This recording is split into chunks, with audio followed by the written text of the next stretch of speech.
Brought to you by KR Mangalam University. We provide you the platform to turn your dreams into reality. Give wings to your aspirations with KR Mangalam University. इस video में बात करेंगे सोनम रघुवंशी के वो 3 झूठ के बारे में जिसकी वजह से वो पहले कटघरे में आती है। मेघालय की शिलोंग पुलिस जो है वो लगातार सोनम रघुवंशी को सर्च ऑपरेशन के तहत खंगाल रही थी। उन्हें अंदेशा था कि हो सकता है राजा रघुवंशी यानी उनके पति की डेड बॉडी मिली है, तो आगे आने वाले टाइम में उन्हें एक और डेड बॉडी मिले। लेकिन जब वो 3 झूठ पकड़ते हैं तो ये पूरा केस घूम जाता है। बता दें कि 20 तारीख को इंदौर से ये कपल निकले थे, 21 तारीख को वो शिलोंग पहुंचे थे और इसके बाद से ही 2 दिन बाद से उनका फोन स्विच ऑफ हो जाता है। आपको जानकर हैरानी होगी कि एक दिन पहले राजा रघुवंशी का फोन स्विच ऑफ हो जाता है और उसके बाद 23 तारीख की बात होती है और 23 तारीख ही वो दिन था जब लास्ट कॉल उनकी माँ से होती है।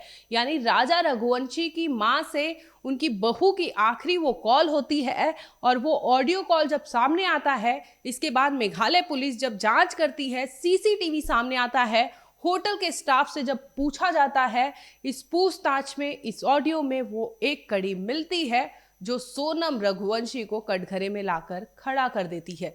आपको याद होगा 23 तारीख को जब आखिरी ऑडियो कॉल किया था सोनम रघुवंशी ने अपनी सास से, तो उसमें कहा था कि माँ मेरा तो उपवास है, मैं तो कुछ नहीं खाऊंगी, यहाँ पर बहुत ही खाना पीना अच्छा नहीं मिल रहा, तो मेरा फास्ट है जिसकी वजह से मैं हर जगह कुछ खा नहीं सकती, लेकिन हाँ एक कॉफ़ी की शॉप थी जहाँ पर हमने कॉफ़ी पी है। इस पर माँ कहती है कि राजा से बात करा दो, लेकिन सोनम अपने पति यानी राजा रघुवंशी से बात नहीं कराती। आपको जानकर हैरानी होगी कि ये ऑडियो कॉल जब हुई है उस टाइम राजा रघुवंशी मर चुके थे। राजा रघुवंशी उनके साथ नहीं थे। एम्बियंस या तमाम ऐसी चीज़ों की बात करें ऑडियो कॉल की, तब भी उनकी कोई भी वहां पर मौजूदगी नहीं थी और यही कड़ी होती है पुलिस को पहली बार सस्पेक्ट करने की सोनम रघुवंशी की। पुलिस जब हर पहलू पर खंगालती है तो सामने ये आता है कि 23 तारीख को आखिरी बार ऑडियो कॉल किया गया था और पुलिस इसके साथ ही जो होटल होते हैं उसकी सीसीटीवी खंगालती है।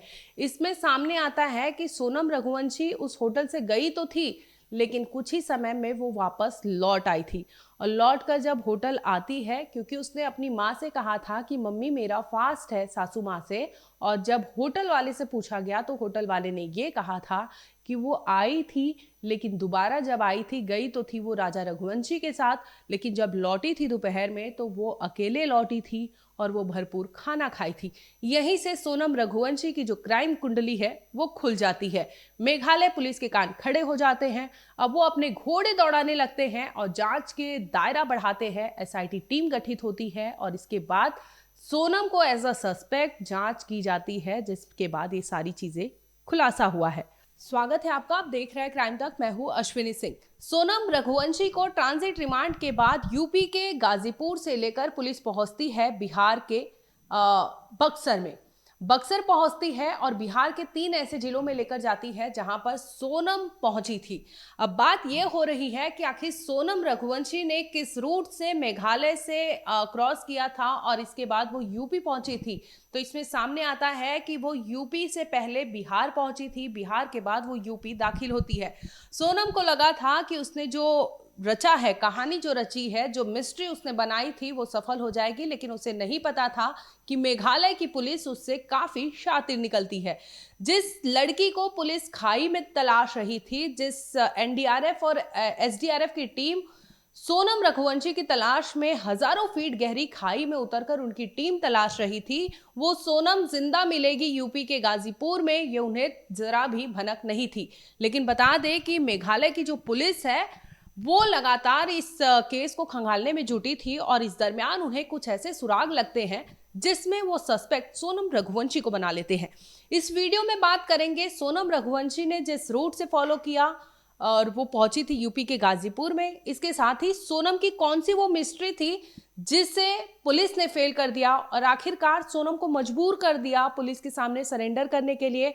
और इसके बाद बात करेंगे मेघालय पुलिस की वो थियरी के बारे में जिसकी वजह से पहली बार सोनम रघुवंशी को उन्होंने कटघरे में रखा और उन्हें भनक लग गई थी कि ये कोई और नहीं, ये मिसिंग नहीं है, बल्कि ये खुद सस्पेक्ट है।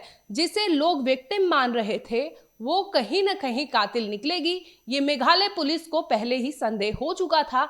जिसके बाद वो अपने जांच के घेरे को 360 डिग्री घुमा देते हैं और फोन करते हैं एमपी में डीजीपी को फोन कर बात करते हैं, जिसमें उन्होंने 3 नाम लिया था और ये तीनों नाम के बारे में उन्होंने बोला था कि कॉल डिटेल आप खंगालें यहाँ पर। जिसके बाद जब पुलिस खंगालती है ये कॉल डिटेल तीनों की, तो इसमें नाम आता है राज कुशवाहा, विकास और आकाश और आनंद। ये 4 नाम होते हैं। आनंद की गिरफ्तारी बाद में होती है, लेकिन राज, विकास और आकाश, ये तीनों के बारे में मेघालय पुलिस ने एमपी को जानकारी दी थी। जिसके बाद इन तीनों की गिरफ्तारी होती है और इसके बाद सोनम रघुवंशी का भांडा फूट जाता है। सोनम को नहीं पता था कि वो जिस चालाकी में, जिस थियरी पर काम कर रही थी, वो इस कदर खुल जाएगा। सोनम बकायदा चोरी छिपे जो फोन इस्तेमाल कर रही थी, उसके पास 2 फोन थे और इस दरमियान वो उस फोन से कांटेक्ट में थी। जिसके बाद पुलिस सीडीआर खंगालती है, लोकेशन खंगालती है और इसमें खुलासा जब होता है तो पुलिस के भी हाथ पांव फूल जाते हैं कि जिस लड़की को वो तलाश रहे थे, जिस लड़की की डेड बॉडी को एक तरह से वो तलाश रहे थे कि किसी तरह से मिल जाए, वो लड़की जिंदा मिलेगी और वो खुद कल्प्रिट निकलेगी, ये पुलिस ने भी नहीं सोचा था। आपको बताते हैं 23 मई दोपहर 1:43 पर सोनम ने इंदौर में अपनी सास उमा से बातचीत की थी। इसके बाद सास ने तमाम चीजें पूछा था कि खाना खाया कि नहीं, इस पर उसने साफ साफ कहा था कि उसका फास्ट है यानी उपवास है। अब पुलिस इन्वेस्टिगेशन करती है इस एंगल पर, इस थियरी पर, तो सामने आता है कि शिपारा होम स्टे के संचालक यानी वहां के जो मालिक होते हैं उनसे पूछा जाता है तो उसने कहा कि 23 मई को सोनम लौटी थी और उसने बढ़िया से खाना खाया था। इसके साथ ही उमा के साथ सोनम की बातचीत और होम स्टे के संचालक के बयान दोनों में कॉन्ट्राडिक्टरी नजर आती है। जिसके बाद पुलिस इस कड़ी पर जांच करती है तो समझ जाती है कि यहाँ पर कुछ न कुछ दाल में काला जरूर है। इसके बाद दूसरा झूठ सामने आता है। दूसरा झूठ ये होता है कि गाइड जो होता है वो उससे पुलिस पूछताछ करती है। इन्होंने लोकल गाइड हायर किया था, आपने देखा होगा कि कैसे वो उनके साथ नजर आ रही थी। लोकल गाइड ने पुलिस को बताया था कि यहाँ पर वो दोनों जो थे यानी राजा रघुवंशी और सोनम रघुवंशी, उनके साथ 3 और लोग मौजूद थे। ये तीनों आपस में हिंदी में बातचीत कर रहे थे।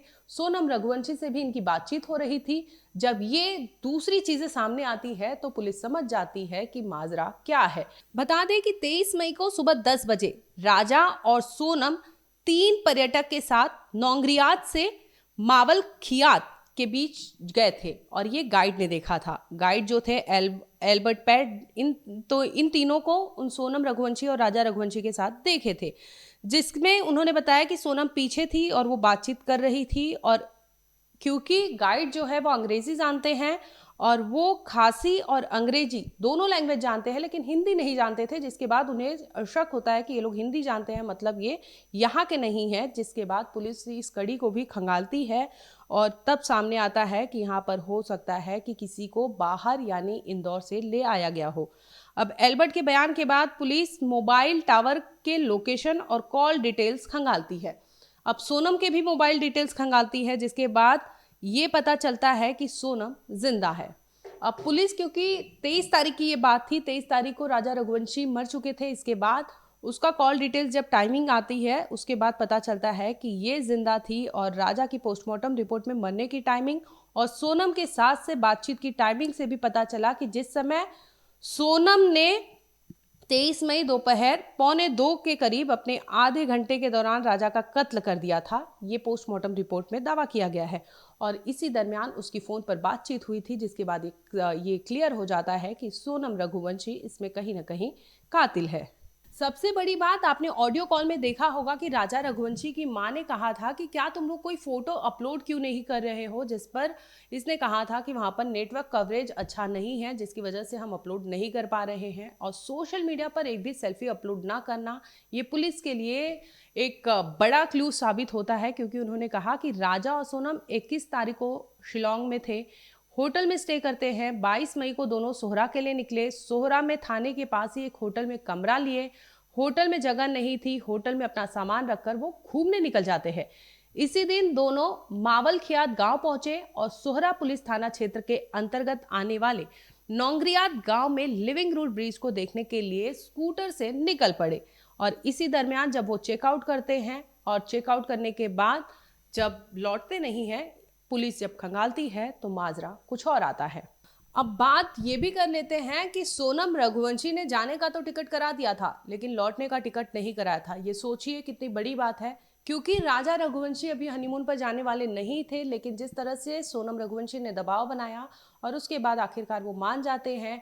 और दूसरी ओर जब माँ कहती है कि तुम जो वैल्यूएबल आर्टिकल्स है, यानी सोने की चेन थी, ब्रेसलेट और तमाम जो चीज़ें थी, वो पहनकर मत जाओ, इसके बावजूद सोनम उससे रिक्वेस्ट करती है और वो सब पहन के जाते हैं, जिसके बाद कई सवाल उठते हैं।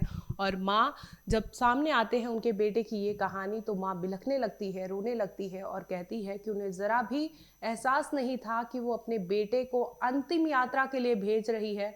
वो बेटा अब सफ़ेद रंग के कफन में लपेटे आएगा और इस तरह से आएगा, और उसकी कातिल खुद उसकी माँ ने उसके साथ भेजे थे, ये वो सपने में नहीं सोच सकती थी।